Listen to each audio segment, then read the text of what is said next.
guys, Russom George here with you, aka VHS82 apostrophe, with episode 1 of my deep dive, a closer look into the world that is the X-Files. And the creative genius behind that, of course, is none other than Chris freaking Carter. Man, we'll be talking about him a lot over the next probably 5 years, I would imagine. These episodes are going to drop every Wednesday, just like my run on Space 1999. I'm also, just so you know, working off of this bad boy, seasons 1 through 11. Got this off of Amazon not too long ago. And from what I've seen so far, the transfers and the Blu-ray quality, it's freaking looks pretty awesome. So the first episode, here we are. We got an introduction out of the way. And here we are into pilot. This episode first airs on September 10th, 1993. It is directed by one Robert Mandel, who is known as, or for the director of FX, I think in '86. Let's get into a few of the more specifics of those behind this episode and many more that will follow.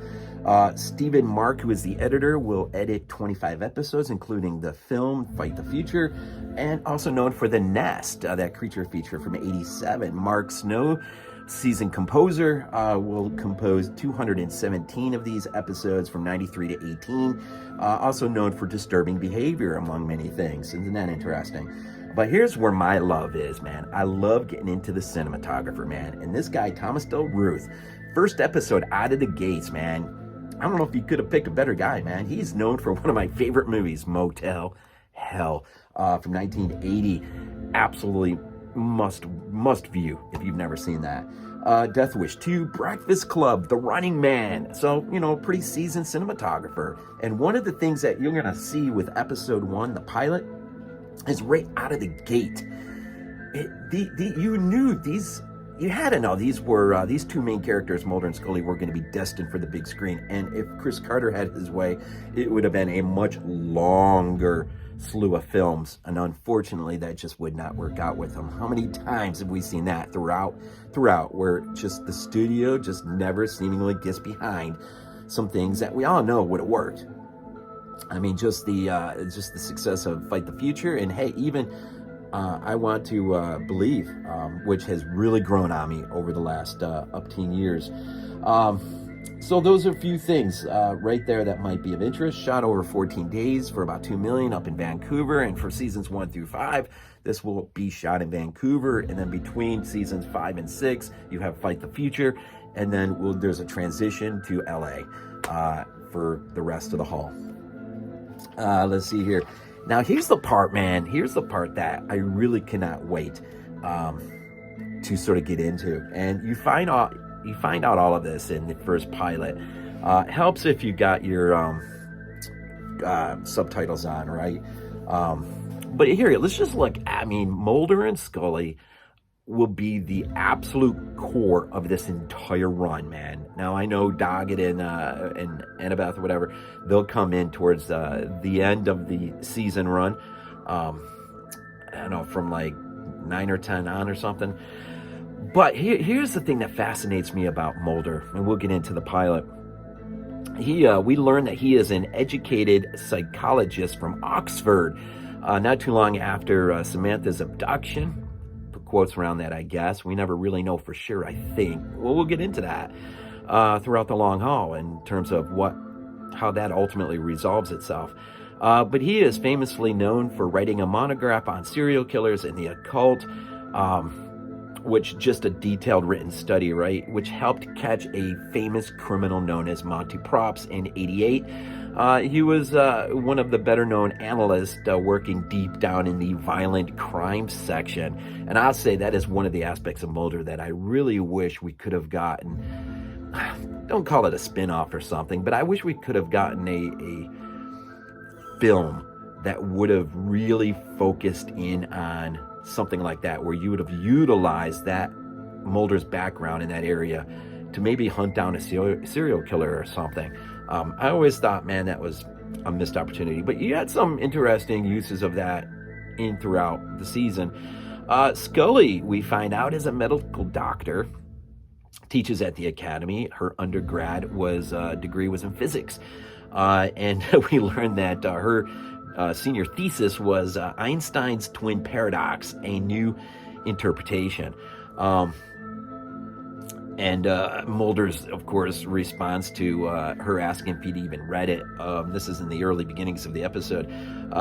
His point is, in my work, the law of physics rarely seems to apply.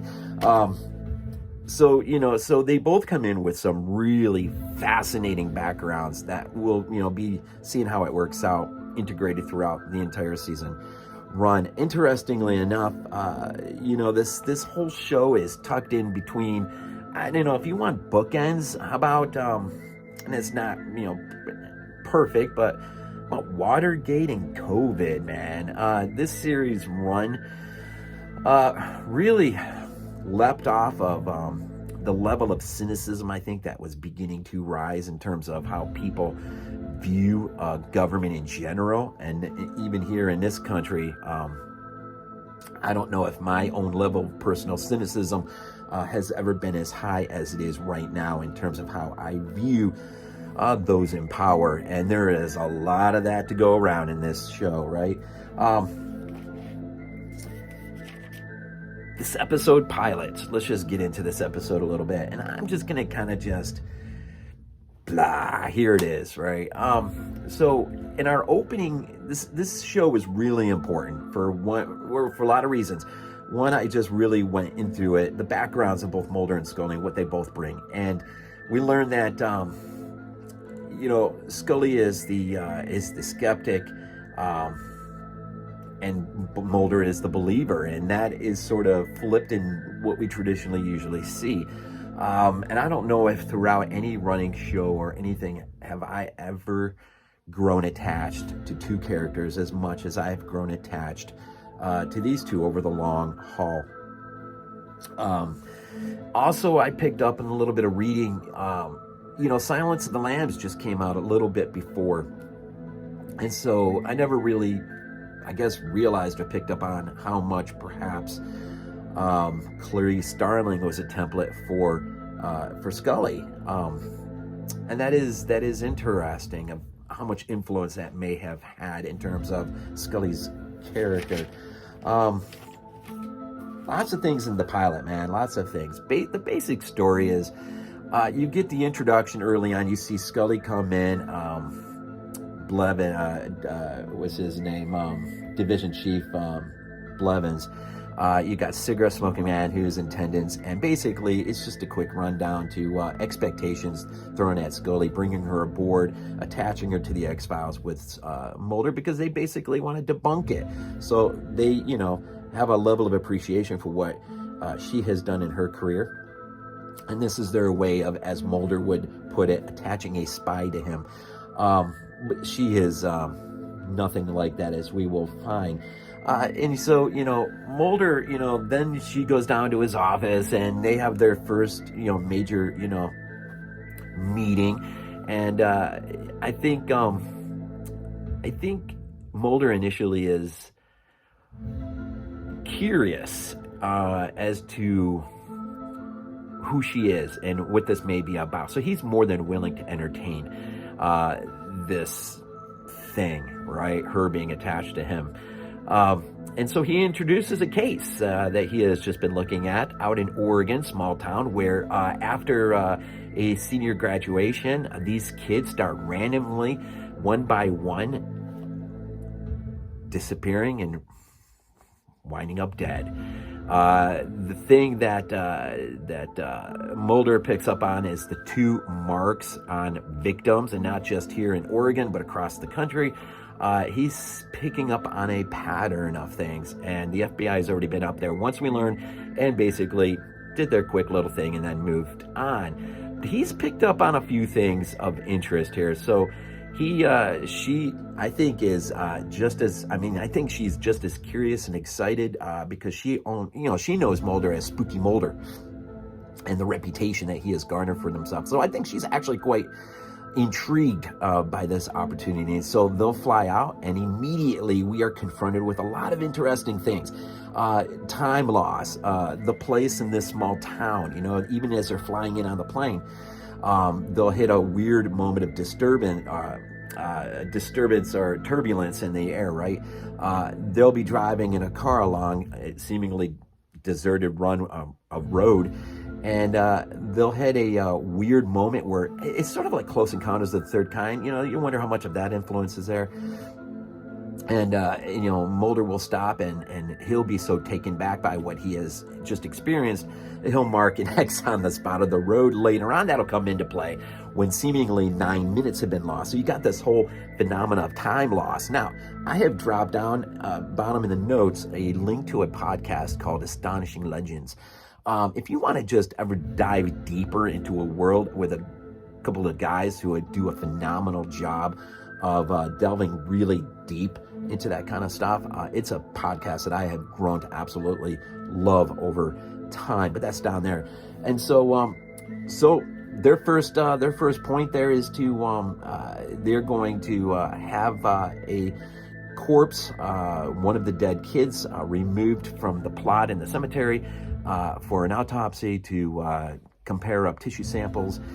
And of course, this is interrupted by one of our main. I think there's two main antagonists here. There is the medical examiner, Neiman, and then there is Detective Miles. Miles has a son named Billy, who will play a major part in this show. Also, Neiman has a daughter who also will play a major part in this. Some of the kids that have survived so far are being basically held up in the town's asylum, where they have a doctor who is caring after them. But seemingly impossibly, these kids, are suffering a condition that no one would ever suspect, that they're basically somehow, some way getting out of this place and getting back into this place. But yet, this is what's been happening, say, with Billy. And so, immediately, the first thing at the cemetery, Moulder and Neiman having a confrontation. Neiman, though, is pulled back by his daughter, and so there's an accident. The coffin's being taken up. It rolls down the hill, and the coffin thing sort of opens up ajar. But once opened up, there is just this mess of something that just does not look like a person. And we find out with Scully's autopsy that this thing might actually be an orangutan. But later on in this show, it maybe is a genetic mutation as a result of the test that perhaps have been going on these kids, as we will learn about. There's a lot of ambiguity about exactly what is happening or what is not happening in this first episode. It is interesting, but Detective Miles and Neiman both work in cahoots together to try to keep this as quiet as possible. I think both have maybe good intentions of trying to protect their kids, but in the end, neither are able to. Because there are other forces at work, and there are forces that are also spying on Moulder and Scully's work there. And so they'll do this autopsy. She finds an implant. We'll see that over and over again throughout the series. All of this stuff, of course, they're working out of a motel, right? And so, they have gone off. There's another scene involving them away from the motel, and the forces at work will ultimately burn the motel down, and things just keep, seemingly get ratcheted up more and more. The antagonism between Moulder and Detective Miles, slowly but surely, Moulder is starting to piece things together, and ultimately by the end, he assumes that Billy is at the focus point of what is happening. How, we're not sure yet, but there's an intriguing scene. I think it's probably more towards the end, where they're back in the hospital where Billy Miles is kept, and Moulder is looking at his feet because they have made the assumption that Billy Miles somehow has been getting out. There's an area out in the woods where they go out to the woods twice. Once early on, where Detective Miles interrupts their investigation and basically runs them out of there under threat of arresting them for trespassing. But there is this place way out in the remote area of the woods where Scully has taken a sample of some of the soil, and there just seems to be some weird quality to it, like unnatural for that area and locale. Eventually, they'll have to go out there again. as a result of their motel being burned down, and all of the evidence that they have accrued up to that point is seemingly gone. And as they go out to the forest towards the end, this will take us into the final conclusion of the episode. And so, a lot of things happen here. It's really probably the introduction to the mythology that will be slowly, laid into place. I think that will probably continue even in the next episode with Deep Throat, but then we'll start getting into our Monsters of the Week episodes, right? The relationship between Moulder and Scully will begin even now. There's a scene in the motel where Scully is really freaked out by the idea that she might have these marks on her own back. Now, there's been time loss already, so I think she's just getting spooked. She goes next door and very pulls her robe off. Now, she's obviously got her something's on, but it's there's a lot of trust. I think a lot of trust that's built in just that minute or so when Moulder is allowed to look at her and in a sort of intimate way, and comes to the quick conclusion that it's just mosquito bites. But the fact that you just got this relationship that is just beginning, and even Moulder will take when they realize they have to go out to the forest again, because she's made the conclusion that Billy Miles, there's dirt on his feet. And which is so weird. It's the only part in the entire show that's so weird to me. The nurse doesn't ever raise an eyebrow to the fact that his feet are filthy. Like, he's obviously been out of that hospital, out of the asylum, and he's been somewhere. You think about The Exorcist 3 and some of that going on. And so that was kind of weird. Like, I don't know, that was like the only part of the entire episode that kind of struck me weird, like, is the non-reaction of that nurse. But Moulder, outside of the room, when Scully makes the leap that Billy, in fact, has been out there, or at least someone has gotten Billy out there to the woods, the same area where they were out earlier, Moulder's like, you better step back here for a minute. And she's like, but it all seems obvious. And he goes, well, that may be, but you're the one who's got to put it into the report. I think that was the reaction to her actually firing off at him, that you're the one who has already said. And his point is, you're the one who's got to file the report. You're the one who's going to be overly judged on your decision making here. And so there's this level of cooperation and relationship that already gets a leap off, which is really sort of fascinating. Doesn't take very, very long at all. Trying to think of some of the notes I might have written here. Talked about the corpse, which initially is thought to be maybe a orangutan, is stolen. We talked about implants already suggested. There is a moment where Moulder is even shares about Samantha's abduction, and so that sort of is already brought out. Ultimately, in the end, there is a bit of a resolution out in the woods that involves Detective Miles, Billy, Neiman's daughter, and seemingly the marks. There's a bright light. There's seemingly extraterrestrial activity, perhaps. There is a swirling of the wind and a bright light coming out from the sky, and something is happening. And Billy is somewhat transformed in a way that the marks are now gone, and they both, him and the girl, seemingly seem to be okay.